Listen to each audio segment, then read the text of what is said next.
Entonces, buenas noches ante todo. Quiero que veamos este video y me ayuden a dar unos comentarios antes de iniciar la clase.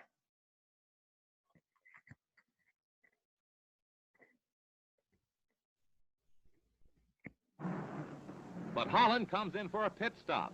Time to refuel and change tires. Lou Moore himself changes the tires. Only 4 crew members, including the driver, are allowed to work on the car. It's a tense time. Holland stays in his seat, anxious to get away. Let's watch.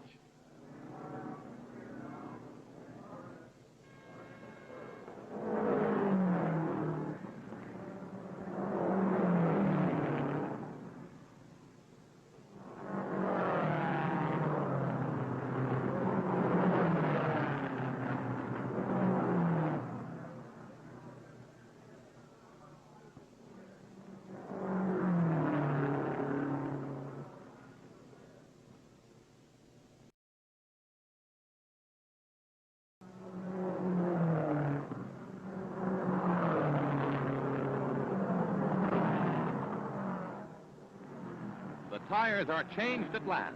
A crewman polishes the windshield as Holland moves away just 67 seconds after he stopped.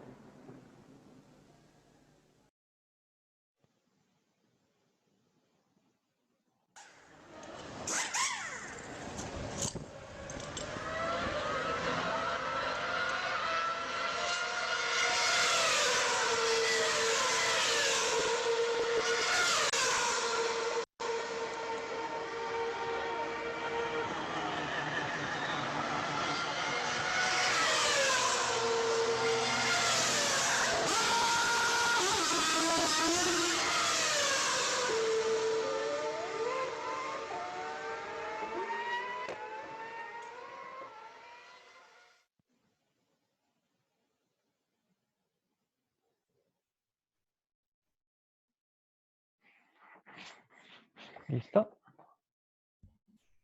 ¿Opiniones al respecto?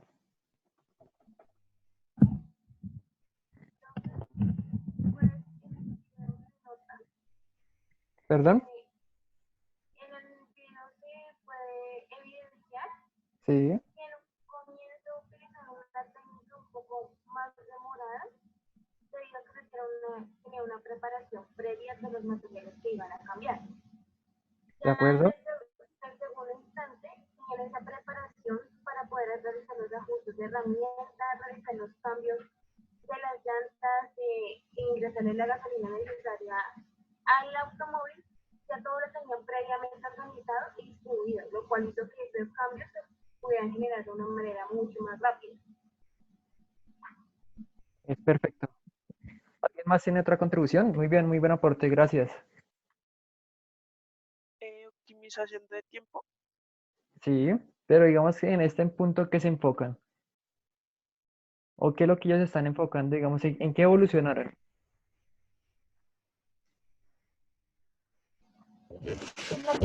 En agilizar un proceso, ¿no?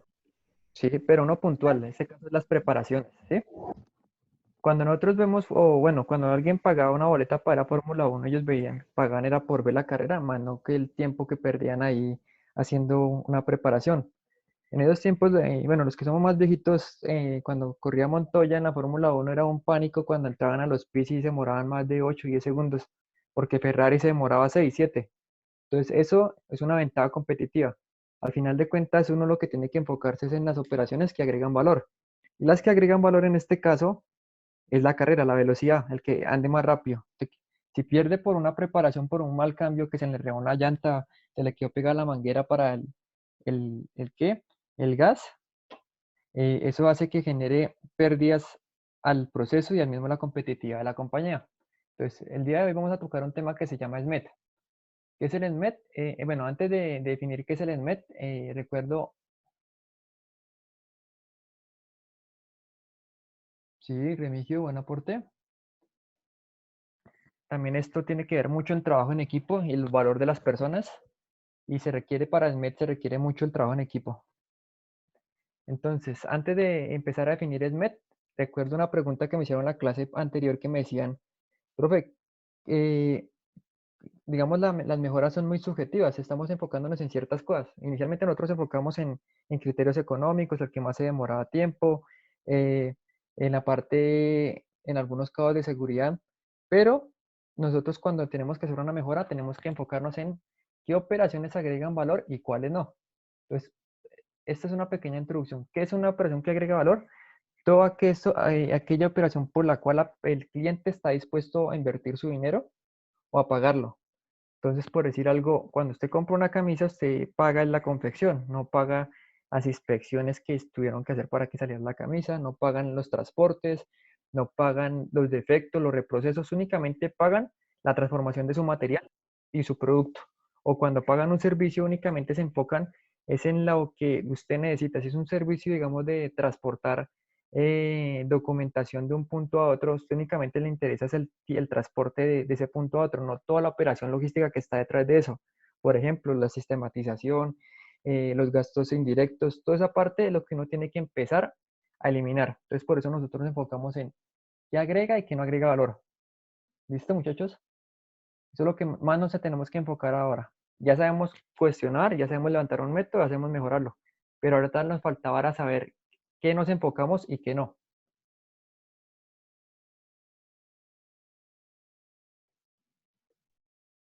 En este caso, se analiza un punto crítico del proceso así mejorarlo. La pregunta de Eric es de acuerdo. Nosotros nos enfocamos en los casos críticos. ¿Y para qué es lo que nosotros nos enfocamos en un caso crítico? Es lo que no agrega valor, lo que hace que nuestro producto o nuestro servicio sea menos competitivo. Nosotros únicamente, al final de cuentas, vendemos cierto producto y tenemos que identificar qué es lo que el cliente está dispuesto a pagar.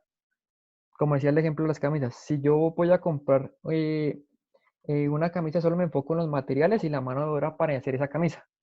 Pero tengo que enfocarme o qué tengo que hacer para eliminar todos los tiempos, esas actividades como las preparaciones de máquinas para elaborar la camisa, las inspecciones, las demoras, los reprocesos, todo eso que no agrega valor y está dentro de la ruta del análisis que hicimos la parte pasada, es lo que tenemos que eliminar.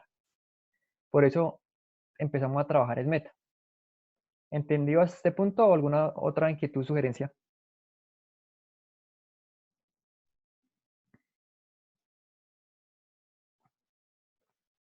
Y está perfecto, profe. ¿Sí? Entonces,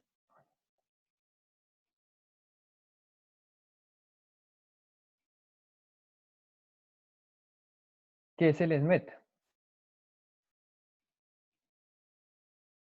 El SMED es una técnica en la cual nosotros nos identificamos o nos enfocamos en que las preparaciones demoren el menor tiempo posible. La definición de SMED es cambios de herramientales en menos de un minuto, teóricamente. Es una técnica japonesa, es una técnica que viene del sistema de producción Toyota. Para los que quieren de pronto enfocarse o de pronto que en el futuro quieres conocer más de esas técnicas, enfóquense en el sistema de producción Toyota y Lean Manufacturing. Creo que ustedes ven una materia más adelante de Lean. Ojalá pudiéramos verla conmigo. Es un tema muy chévere que cambia, digamos, todo el concepto del flujo de valor. Una de las técnicas de mejoramiento y que es aplicable a métodos en mi concepto es el SMET, que es la reducción de tiempos de preparación. Es enfocado en tiempos, únicamente es enfocado en tiempos de preparación. Entonces, acá en los tiempos de preparación, nosotros tenemos dos tipos de actividades, las internas y las externas. Las internas son aquellas que deben realizarse mientras que la máquina está parada, o sea, son innegociables. Si nosotros vemos el video que estábamos viendo, que estábamos observando ahorita eh, ¿de qué? Del, de los pits, una operación interna en este caso sería el cambio de llanta, el de zafar tornillos y volverlos a ingresar para el cambio de llanta. Pero una actividad externa son aquellas que pueden realizarse mientras que la máquina está en funcionamiento. Entonces, mientras que está la carrera, ¿qué podemos hacer? Alistar las llantas, mirar la orden de producción, alistar los tornillos, alistar todas las cosas que podemos hacer antes de que la máquina pare. Porque en el momento que la máquina pare, va a ser mucho más largo el setup y por ende va a ser mucho más costoso la pérdida. Entonces les voy a explicar un pequeño ejemplo aquí de los carros. Hagamos de cuenta, lo colocamos aquí en pantalla completa para que sea más chévere. Entonces estamos en una línea de producción. están autos azules, entonces está la producción, vienen los autos azules, fase preliminar. Toda esta parte negra que ustedes ven acá son los tiempos de preparación, el tiempo de setup. Cuando nosotros hacemos los cursogramas o los flujogramas, donde decimos nosotros preparar máquina, alistar, calentar, etcétera. Todo ese tiempo nos van acá. Traer el montaje, limpiar el balde, limpiar el recipiente, y aquí empieza la nueva orden de producción. Si nosotros mantenemos esa misma cultura de unos tiempos de setup grandes, ¿qué es lo que vamos a hacer nosotros? Que los lotes de producción sean muy grandes y hace que nosotros seamos menos competitivos. ¿Por qué creen que es menos competitivo un lote grande? ¿Alguna idea? Porque tiene como mucho tiempo muerto. No, el lote grande cuando hablamos que estamos fabricando muchas cosas. Entonces, nosotros estamos fabricando una cantidad muy grande, lo que nos va a generar es inventarios, nos va a hacer que seamos menos flexibles a los cambios de la demanda y por ende nuestro producto hace que para que tenga un menor costo tenga que tener un mayor volumen de producción. En estos momentos que estamos viviendo, y yo creo que aquí en adelante, las empresas que van a poder sobrevivir son las que sean más flexibles, las que sean más aptas al cambio. Pero para hacer un cambio, nosotros no podemos tener setup tan grandes, tenemos que tener tiempos de recambio muy cortos, lotes cortos de fabricación, menos inventario y por ende mayor flujo de caja. ¿Listo? Entonces miren lo que pasa acá, con un setup grande porque tenemos operaciones externas y operaciones internas al mismo tiempo, hace que el tiempo sea muy grande y tengamos que perder tiempo de producción. Esto es una pérdida. Igual nosotros cuando hacemos los análisis de fluxogramas son pérdidas, los etapas. Entonces el modelo nos dice, bueno, ¿usted qué tiene que hacer para encontrar o cómo hacemos para que se reduzcan esos tiempos? Lo primero que uno tiene que hacer es identificar operaciones internas y externas. Lo que llamamos de externas son las actividades que podemos hacer mientras que la máquina está trabajando. Entonces, cuando dice que está trabajando esa preparación externa es traer la orden de producción, traer los herramientales, traer, digamos, todas las herramientas que se requieren para hacer el cambio. Entonces, mire la oportunidad de mejorar. Todo este tiempo que perdimos, que ganamos en la setup, se lo invertimos aquí mientras que hace la preparación y reducimos el tiempo. Por ende, podemos hacer 2 carritos más. Cuando hacemos 2 carritos más, el costo por unidad se reduce porque estamos utilizando mejor el tiempo. El sistema del meta nos dice, bueno, usted ya mejoró, identificó, pero usted, todas las operaciones que usted considera internas, ¿alguna no puede cambiarse para que sea una operación externa? Que usted la adelante antes de terminar la preparación. No sé, de pronto si recordamos el video anteriormente, ellos tenían que mirar los tornillos y traer los tornillos en el ajuste. Ellos por lo que pude percibir, automatizaron de que ya tuvieran el tornillo casi dentro de la máquina que hace el ajuste para que fuera más automático. Y otro, la fase 3, que digamos es la más compleja y le requiere más inversión, es cómo hacemos que esas operaciones internas sean más de menor tiempo. Entonces, si anteriormente es innegable que toca ajustar la máquina a punta de llave y tornillo, ¿qué tal si yo comparo un torquímetro y en vez de demorarme 2 minutos apretando las tuercas me demore medio minuto? Entonces aquí está la mejora, lo que nosotros hablamos en la clase pasada. Entonces en medida que yo reduzca esos tiempos muertos, voy a aumentar mi producción y va a ser más flexible. Entonces aquí ya va a tener mayor competitividad. Paso de azules a rojos y después de rojos a amarillos. ¿Hasta ahí alguna duda? Eso es un abrebocas, igual vamos a profundizar un poquito más. ¿Listo? Listo, profe. Inquietudes, ¿qué tal hasta ahí? ¿Interesante o se ve muy teórico? Entonces, ¿qué es lo primero que debemos hacer? Actividades internas, actividades externas. Identificarlas. Vamos a ver una lectura interesante, están diciendo. Entonces, actividades internas, actividades externas. 1, estudiar y mapear el proceso. Cuando hablamos de estudiar y mapear el proceso es lo que nosotros hemos hecho con los diagramas. Pero aparte del diagrama, tenemos que colocarle una columna adicional que diga de cada actividad que estoy haciendo, sobre todo en las partes de preparaciones, si la parte es interna o externa. Tenemos que identificarlo. Entonces acá identificar cada actividad como interna o externa. Tercer paso, convertir las actividades internas en externas. Entonces aquí dice identificar o mover actividades que pueden ser externas en cada momento, determinar qué se puede hacer para convertir una actividad externa. Cuarto, acelerar las actividades internas y posteriormente las externas. Eliminar o combinar cuando se puede. Y último, paso 5, que llama repetir el proceso. ¿Por qué llama repetir el proceso? Porque no debemos conformarnos con una mejora, sino siempre tenemos que mirar que sea algo sostenible. Si ya arreglamos este punto, una preparación, tenemos que mirar dónde más puede aplicar. ¿Listo?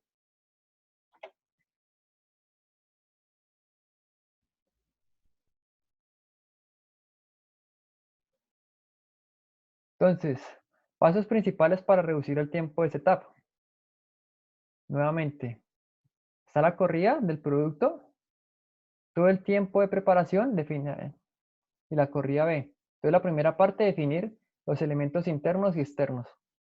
Hacemos el diagrama y definimos. Después, eliminamos todo lo que llamamos externo, lo eliminamos, hacemos que dentro de nuestro método, antes de terminar una orden de producción, tenemos que dejar listo lo de la siguiente orden. La parte 3, que es mucha parte de ingeniería de proceso, convertir actividades internas a externas. Y por último, la mejora, de cómo reducir esas operaciones internas, lo mismo que vimos en la actividad.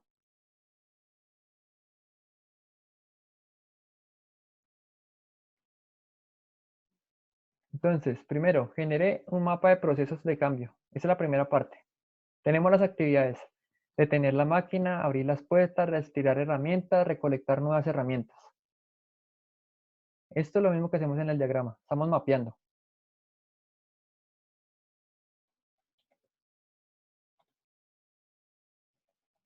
Paso 2. Separe lo interno de lo externo. Entonces acá dice, distingue y defina claramente los elementos actuales del setup como internos y externos.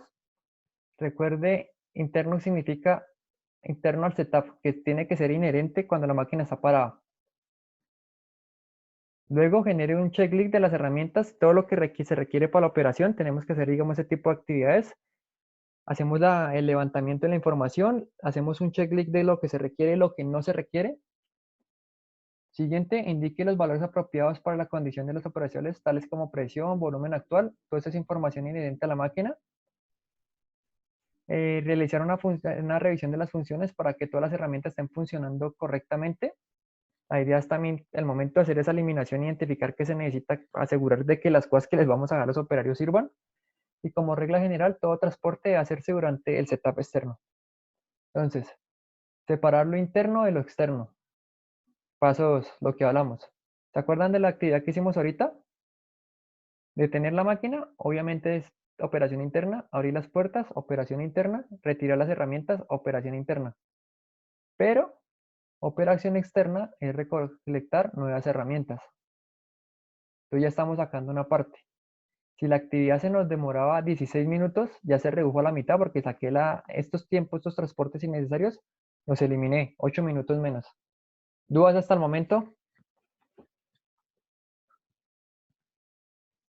No, señor.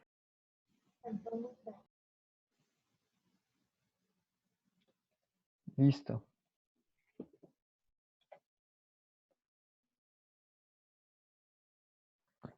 Esta parte es interesante, dice cambie lo interno a lo externo. Ya nosotros podemos haber dicho no, paramos la producción. Entonces dice, el mapa de proceso, identificar el mapa de proceso, ¿sí? Entonces la función de cada operación se define como paso interno o externo. Entonces tenemos que mirar de las operaciones internas qué podemos sacar. Cambiar elementos de setup interno a externos cuando se pueda. Entonces eliminar otros elementos internos que se pueden eliminar. Precalentamientos. Entonces uno podría pensar, digamos, si en el ejemplo de los pits, que las personas tendrían que sacar los tornillos o alguna cosa o colocar, digamos, cuando coloca la llanta, coloca los tornillos en ese mismo momento. ¿Qué pasa si ya deja esos tornillos listos dentro de la llanta y caso que cuando coloque la nueva llanta solo la reemplace? Sea algo más rápido, algo así. O igual ahorita les enseño algo chévere. Use checklist cuando sea apropiado, herramientas, especificaciones y trabajos requeridos, valores apropiados de la condición. Entonces también verificar cuál de estas actividades uno puede mirar de acuerdo a las temperaturas. Si digamos hay unas, se tiene que llegar, digamos, las máquinas a ciertas temperaturas o niveles de presión, ¿qué puedo hacer para que lleguen a esa actividad? Por decir algo, yo trabajo con extrusoras. Una actividad interna es encender la máquina y calentarla. Nosotros, ¿qué hacemos para evitar eso? Los lunes, cuando arrancamos los turnos, programamos gente para que llegue a las 4 de la mañana, calienten la máquina. Ya casi cuando llegan a las 6 de la mañana el resto de operarios ya está caliente y se eliminan esta operación interna, ¿no? ¿Cuánto vale la hora de máquina? Una hora de máquina de una extrusora puede valer 600, 700 mil pesos. ¿Cuánto vale una hora extra? 25, 30 mil pesos. Entonces se paga solo, ¿no? Eso es como lo principal. ¿Qué sugiere, digamos, el autor para esto, para ese tipo de casos? Netamente trabajo con piso, planta, lluvia de ideas, identificar el paso a paso y identificar con las personas, porque al final de cuentas ellos son los que tienen el conocimiento, los que saben, los que se queman las manos, los que saben, los que se machucan, no saben qué se puede y qué no se puede hacer. También tenemos que tener el liderazgo y la empatía y esa habilidad blanda para poder llegar a ellos para que nos faciliten la información. Y sobre todo nosotros como ingenieros reconocerle sus aportes y que ellos puedan crecer. No necesariamente la parte económica, pero el reconocimiento es la mejor elemento que tenemos nosotros para que ellos nos puedan dar información. Nosotros, si digamos en el conocimiento de la gente de planta, no vamos a llegar a ningún lado. Por eso quiero recalcar este punto. Para poder mejorar una parte de ideas, se requiere mucho la mejora de planta. La idea es que la otra semana trabajemos un tema que se llama Kaizen, que les voy a enseñar cómo motivar a la gente o cómo sacar las ideas a la gente. Acá hay otras sugerencias. Cambio interno-externo. Concéntrese primero en los triunfos fáciles. Lo que nosotros siempre hablamos, buscar la manzana, el mango bajito. Nosotros estamos buscando siempre lo que nos dé mayor utilidad, mayor rendimiento con el menor esfuerzo. Siempre busquemos donde haya una oportunidad y que sea fácil de la mejora. Coloque previamente en posición de herramientas. Precaliente herramientas cuando se requiera. Balancee las técnicas fáciles con políticas financieras. Programar cambios fuera de las horas normales de producción, lo que les decía. Entonces, en vez de programar, calentar la máquina a las 6 de la mañana, caliéntela a las 4. Compare equipo de respaldo cuando se pueda. Y este último paso, normalmente nosotros como industriales lo tomamos cuando queremos hacer una inversión a gran escala. Esto normalmente se hace cuando el costo de preparación es muy alto, se demora mucho, nuestros materiales se queman. Por ejemplo, yo que trabajo extrusiones, los tiempos de setup en algunos casos se pueden demorar 3, 4 horas. Cuando hacemos la preparación, normalmente podemos estar perdiendo de 30 a 40 kilos de plástico. Si multiplicamos esa preparación por la frecuencia en la que hacemos, más o menos hacemos 50 cambios al mes, por la cantidad de plástico, por el valor del plástico, podría uno pensar en comprar una herramienta, un cabezal de ajuste automático que reduzca el tiempo y me mejora la producción. Pero acá más que todo es inversión. Acá hay otra parte que también sugiere es cuando sean esas preparaciones muy complejas o solo hace una persona, pues hombre, validemos la posibilidad de contratar a otra persona y dividamos las funciones. Aquí también aplica en esta parte de alineación. Otra parte que se maneja mucho acá, el tema de mediciones. Digamos, cuando las mediciones son muy complejas o cuando se requieren niveles de ajuste muy finos, pues comprar, digamos, elementos que nos ayuden a hacer esas alineaciones más fácil. Por decir algo, eh, eh, termómetros digitales, elementos de precisión, ¿cómo que se llaman? PRI digitales, mituitoyo digitales, que facilitan la medición. Si digamos con un análogo se ve que hay dificultades en la calibración, pues comparo un digital que me dé mayor precisión y la persona pueda hacer la actividad en el tiempo requerido. Hasta el momento, ¿alguna duda? ¿Qué tal les ha parecido el tema? Claro todo, profe, muy bueno el tema. ¿Sugerencias? ¿Algo más que debamos trabajar? Igual vamos a hacer una pequeña práctica, espero que nos alcance el tiempo, creo que nos demoramos por ahí 10, 15 minuticos. Entonces les voy a enseñar un proceso de los que yo trabajo.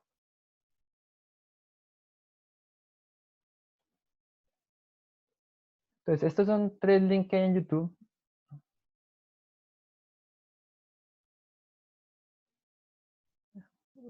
Quedan 10 minutos, entonces vamos a aprovechar el tiempo. Entonces aquí dicen que con la práctica, vamos a ver si salió el video. Un segundito.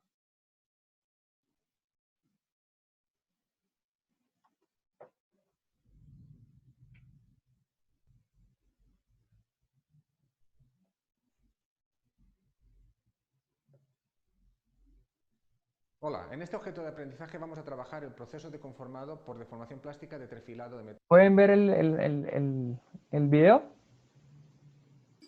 Sí, Sí, profe. señor. ¿Se escucha? Listo, sí, porque quiero que le pongamos cuidado. Tales y aleaciones.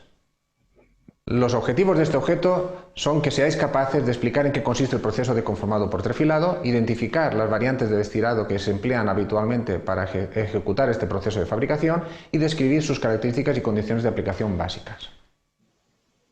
¿En qué consiste el proceso de trefilado?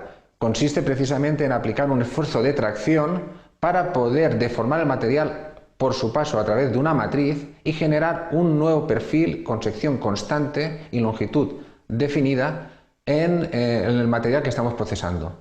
Este tipo de proceso habitualmente se trabaja en frío y en ocasiones muy limitadas en caliente, y se trabaja con grandes longitudes de producto acabado. ¿En qué se aplica? Normalmente este tipo de proceso habitualmente se aplica para trabajar piezas de sección maciza, aunque existen excepciones para fabricar ciertas variantes con formas huecas. La generación de formas y detalles geométricos es muy preciso en este tipo de proceso de fabricación, y los perfiles tienen una longitud determinada, aunque podemos tener muy grandes longitudes en el producto acabado. ¿En qué consiste? En este caso lo que tenemos es una matriz a través de la cual hacemos introducir y pasar el material que queremos estirar y trefilar, y es mediante tracción desde la salida, como se puede observar en la figura que tenemos a la izquierda, cuando conseguimos que el material sea estirado a través de dicha matriz y cambie la forma o sección, que suele ser habitual ambas cosas, en el material que estamos procesando. El resultado es que tenemos una limitación en cuanto a capacidad de cambiar la sección o tamaño de la forma que estamos obteniendo, debido a que existe un máximo teórico de un 63,2%, debido a las condiciones de que si disminuyésemos todavía más de ese porcentaje la sección de salida del material, superaríamos, con las condiciones de estirado de la fuerza dividido por la sección de la salida, la tensión máxima que generaría la rotura del material. En este caso, lo habitual es que no superemos el 50% en el cambio de sección en dicho proceso. Citar que en este caso el proceso de trefilado suele ir acompañado mediante lubricación para facilitar que no exista tanta fricción entre lo que sería el material trefilado y el material que estamos en este caso de la matriz, y que requiere normalmente un proceso previo para preparar la entrada del material hacia a través de la matriz, ya que necesitamos estirarlos desde su exterior. No podemos introducirlo por compresión, como sería el caso de la extrusión. Aquí tenemos un pequeño ejemplo de diferentes matrices en la figura de la izquierda, con formas geométricas definidas que permiten conformar el material con dicha sección constante. Y a la derecha tenemos una imagen donde se puede ver un sistema de portamatriz con la matriz y el sistema de estirado que tenemos a continuación mediante tambor, que permite dicha tracción del material a su salida de dicha matriz. Este tipo de proceso se utiliza habitualmente en frío. Se trabaja para espesores muy pequeños, con una masa relativamente grande en cuanto al producto acabado final, tolerancias pequeñas, rugosidades bajas, y es muy adecuado para la producción en serie. Solo hay que tener en cuenta que el proceso es normalmente en frío, pero puede darse el caso de que a temperatura ambiente la temperatura de recristalización del material esté por debajo de la misma, y por lo tanto que el proceso se ejecute en caliente, pero no porque tengamos un calentamiento añadido al material que estamos trefilando. ¿Cómo se ejecuta el estirado del perfil? En este caso tenemos dos variantes. La primera de ellas, la que se puede observar en la figura de la izquierda, utilizamos un carro de estirado que mediante unas mordazas atrapa el material a la salida de la matriz y tracciona mediante el uso de la cadena que va arrastrando dicho carro para hacer pasar el material a través de la matriz de trefilado que tenemos habilitada en el matriz y portamatriz que está en la estructura fija. Este sistema es muy habitual para trabajar piezas con una longitud muy acotada y determinada, y de hecho en la figura de la derecha se puede observar cómo tenemos un sistema manual en el que estamos trefilando piezas de pequeña longitud, típicas por ejemplo de la orfebrería, en la que tenemos una matriz o hilera con diferentes diámetros y que mediante tracción manual lo que hacemos es precisamente estirar el material a la salida de dicha matriz. En este caso, este tipo de procedimiento que tenemos a la izquierda con carros es muy habitual que se utilice para traccionar perfiles huecos. Por otra parte, tenemos la opción de utilizar tambores de arrastre. ¿Cómo funciona este sistema? Tenemos en este caso, como se puede observar a la izquierda, una serie de tambores que por fricción, arrastrando el material por fricción a su alrededor, lo que permiten es estirar el material a la salida de cada matriz. La ventaja que tenemos con este procedimiento es que podemos encadenar, como se puede ver en la figura de la izquierda o en la figura de la derecha con una planta industrial habitual, que tenemos posibles tambores que van arrastrando dicho material con diferentes pasos y disminuyendo la sección y cambiándola fase por fase, de manera que si mantenemos el volumen constante del material, evidentemente provocará que los tambores vayan cada vez más rápidos para ir asumiendo la mayor longitud que tenemos en cada una de las etapas de trefilado que estamos aplicando. Como hemos dicho, lo habitual es trabajar perfiles de sección maciza, pero podemos trabajar, en este caso también por trefilado, tubos. La variante más sencilla, la que tenemos arriba a la izquierda, es la más simple, que permite en este caso disminuir la sección del tubo a su salida de la matriz, pero con el inconveniente de que perdemos la precisión de lo que sería el diámetro interior del mismo, debido a que no tenemos ningún control de cómo se ejecuta dicho proceso. Para sustituir y evitar este problema, lo que podemos utilizar es un mandril fijo que tenemos en la figura superior derecha, donde introduciéndolo por el interior del tubo que estamos alimentando, permitimos ajustar las dimensiones de dicho tubo en su interior junto con lo que es la reducción de diámetro en el exterior. Evidentemente este tiene un problema en cuanto a longitud de proceso y podemos sustituirlo con lo que tenemos en el mandril flotante en la figura izquierda inferior, donde lo que estamos evitando es esa problemática de la longitud limitada del producto que estamos, en este caso, trefilando. También podemos disponer de un mandril móvil que alojaría en su interior lo que sería la zona hueca del tubo y permitiría el estirado no del perfil que estamos estirando o trefilando, sino realmente de estirar el propio mandril, lo cual me garantiza lo poder generar la reducción de sección por encima del valor límite que tendríamos en un proceso convencional. En conclusión, con todo lo trabajado en este objeto de aprendizaje, somos capaces de describir en qué consiste el trefilado y el tipo de geometría que se suele generar con este tipo de proceso, diferenciar los diferentes tipos de estirado que se utilizan habitualmente en la industria para poder generar este proceso y describir un poquito las condiciones adecuadas para su utilización. Esta es la bibliografía complementaria que se puede consultar para ampliar los contenidos que se han trabajado en este objeto de aprendizaje. Muchas gracias por vuestra atención. ¿Qué tal les pareció el proceso? ¿Interesante o difícil de ver en nuestra industria? Hola muchachos. Estuvo bien, profe. Está muy interesante, profe. ¿Dudas? ¿Alguna inquietud? Entonces ahí lo quise enfocar un poquito desde el punto de vista del proceso de manufactura y ya vamos a la parte de producción. ¿Listo? Entonces ya les envío el segundo link para terminar la sesión y vamos a analizar este punto. Listo, regálenme 2 minuticos, les envío el link. Gracias a todos.